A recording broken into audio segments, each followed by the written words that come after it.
in today's tutorial, I'm going to show you guys how to enable a warning over non-secure website connections, or HTTP, that you may receive on the Safari web browser. So this should hopefully be a pretty straightforward process here, guys. And without further ado, let's go ahead and jump straight into it.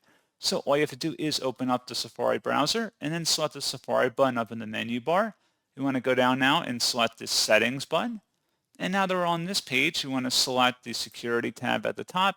And where it says non-secure site connections, warn before connecting to a website over HTTP, go ahead and check mark inside of that field and then close out of this window to save, and that is all you have to do. So pretty straightforward process on that, guys, and as always, thank you for watching. I do hope that was able to help you out, and I do look forward to catching you all in the next tutorial. Goodbye.